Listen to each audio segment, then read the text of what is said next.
자, 마지막으로 어제 국회 교육위에서 열린 리박스쿨 청문회 소식 짚어보겠습니다. 손효숙 리박스쿨 대표가 어제 처음으로 청문회장에 나왔습니다. 김민성 씨는 어떤 사람입니까? 김민전 의원하고 리박스쿨 협력단체 간부 김정현 트루스코리아, 우남 네트워크 김인성, 윤석열 백골단 조직했던 사람이에요. 국회 소통관에서. 저는 그건 모릅니다. 제가 그분을 알긴 하지만 그런 활동을 한지는 저는 모릅니다. 그런데 백골단이 뭐가 문제가 있었나요? 그러면 전두환 씨에 대해서는 어떻게 생각합니까?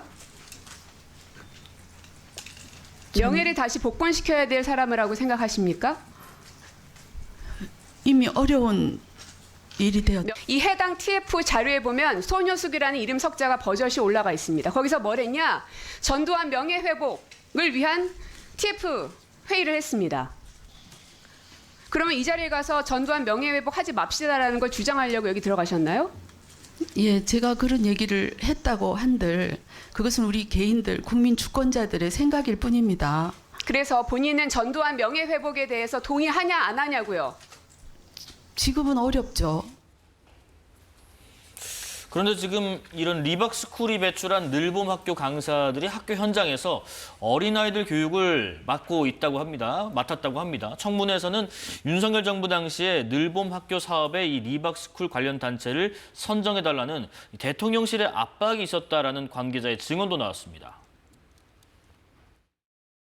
손효숙 대표가 이사장으로 있는 글로리 사회적 협동조합의 늘봄학교 주관기관 사업 공모와 관련해서 심사를 앞두고 윗선으로부터 연락받은 적 있죠? 네, 있습니다. 손효숙 씨 잘 부탁한다라는 지시면 지시 받으셨죠? 그게 늘봄학교 주관기관으로 선정을 하는 압력으로 느끼셨죠?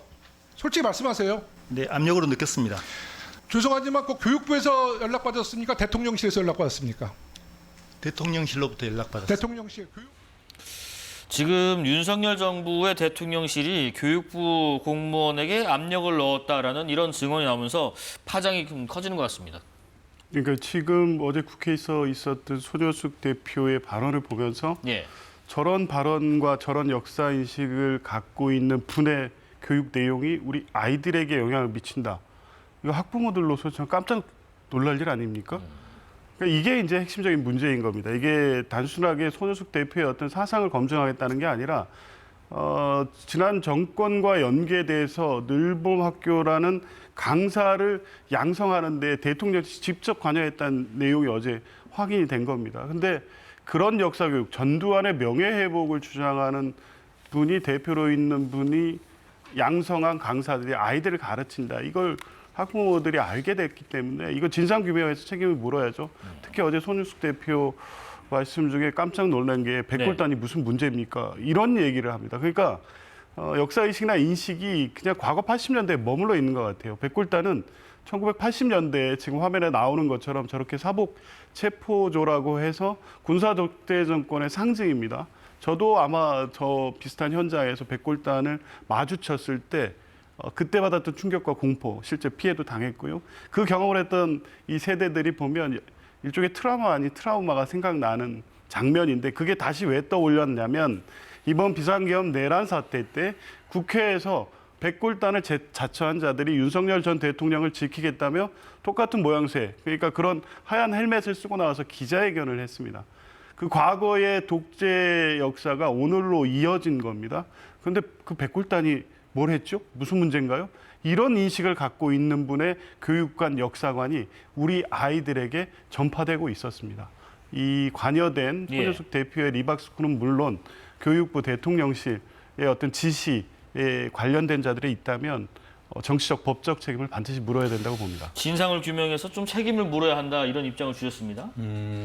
국민의힘 같은 경우에 5.18 정신을 또 헌법을 개정하면은 그 부분에 대해서 넣는 것에 대해서 우리가 동의한다라는 그런 입장 아니겠습니까? 그렇기 때문에 지금 그 손효숙 그 대표가 얘기하는 것이 어떤 국민의힘의 어떤 직접적인 어떤 그 이론적 연관성이 있는 것은 아니다라는 말씀을 반드시 드리고 싶고요.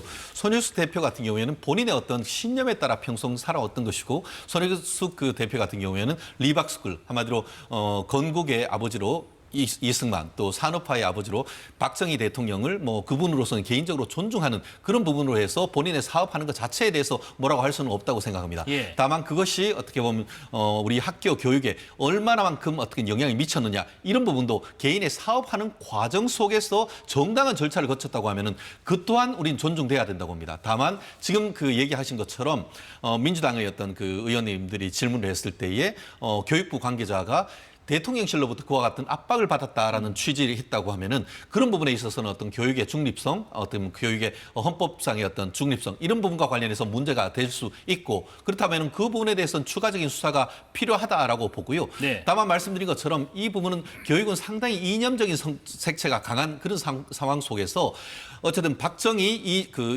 이승만 전 대통령의 어떤 그런 업적, 한국의 어떤 역사 속에서 재평가 그런 측면에서의 어떤 정도라고 한다고 하면 충분히 가능하겠지만 다만 이 늘봄 학교 같은 경우에는 초등학교 학생과 관련된 것이다 보니까 지나치게 어떤 이념적으로 편향된 어떤 교육이 있을 경우에는 정치적 중립성, 헌법이 얘기하는 정치적 중립성에 문제가 있기 때문에 네. 그런 부분에 대해서의 어떤 감사라든가 이런 부분은 저 또한 필요하다고 봅니다. 네. 자, 정치권 소식 더불어민주당 법률위 부위원장 조기현 변호사 그리고 최진영 변호사와 말씀 나눴습니다. 고맙습니다. 이번 주 사건 건강히 만나